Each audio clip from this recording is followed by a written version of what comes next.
every single nikah that takes place, it starts off in Allah's name, a lot of the time in the masjid, with an imam present. And if it ever ends, unfortunately, a lot of the time, it ends in toxicity and oppression. And this is something that happens on both sides. This advice is not given to just one particular gender, but this is for every single believing man and believing woman. How many children are there in our community that have unfortunately suffered from the trauma that has been caused by their parents using them as a weapon? The two people that they're supposed to trust and be safe with and be vulnerable with, they now use them as a weapon against one another. May Allah forgive us and protect us all. We find throughout the Qur'an there are such stern passages speaking about the punishments and the hardships and the fitna and the fasad that is caused at this time, and how we have to be aware of our relationship with Allah, and that we are going to be held accountable for what we say and what we do, more than what other people are going to say about us. One such ayah is where Allah says, تِلْكَ حُدُودُ اللَّهِ فَلَا تَعْتَدُوهَا وَمَنْ يَتَعَدَّ حُدُودَ اللَّهِ فَأُولَٰئِكَ هُمُ الظَّالِمُونَ. These are the rules and the limits set by Allah. So don't you dare transgress them. And whoever transgresses the limits of Allah, then they are the true wrongdoers. Allah tells us in the Qur'an, وَإِذَا تَلَّقْتُمُ النِّسَاءَ, and when you divorce women, فَبَلَغْنَ أَجَلَهُنَّ فَأَمْسِكُوهُنَّ بِمَعْرُوفٍ أَوْ سَرِّحُوهُنَّ بِمَعْرُوفٍ. Very clear, direct instructions. When you divorce women and they have almost reached the end of their waiting period of the iddah, you either reconcile with them and you live with them honorably, or you let them go honorably. وَلَا تُمْسِكُوهُنَّ ضِرَارًا لِتَعْتَدُوا. And do not make this concept of imsak, leaving them without a divorce, a so-called separation, where they cannot get divorced and they cannot get remarried and they are just waiting on the man. A form of oppression. You are holding them hostage to that marriage. وَمَنْ يَفْعَلْ ذَلِكَ فَقَدْ ظَلَمَ نَفْسَهُ. And whoever does this, then surely he has wronged his own soul. وَلَا تَتَّخِذُوا آيَاتِ اللَّهِ هُزُوًا. And do not take Allah's verses lightly. وَاذْكُرُوا نِعْمَةَ اللَّهِ عَلَيْكُمْ. And remember Allah's favors upon you.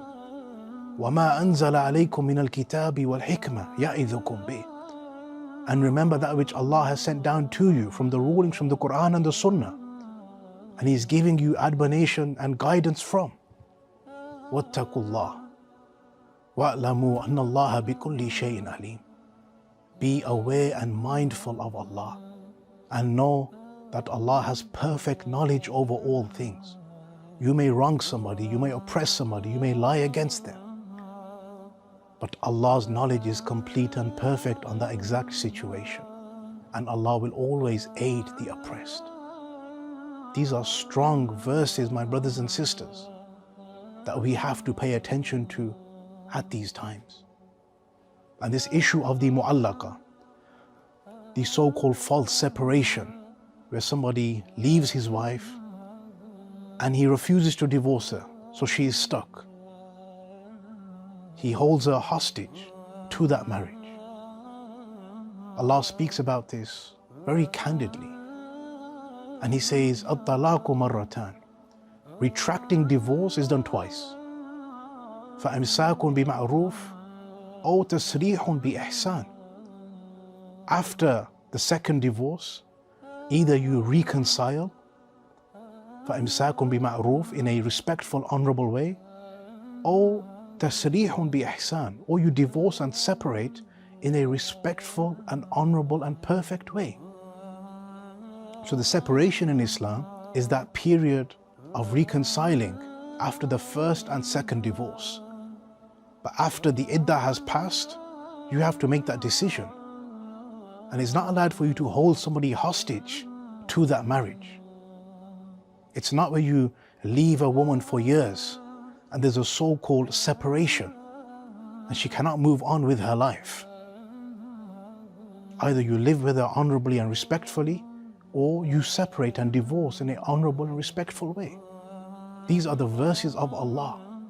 And this is a very important form of mercy the Prophet ﷺ has bestowed upon us.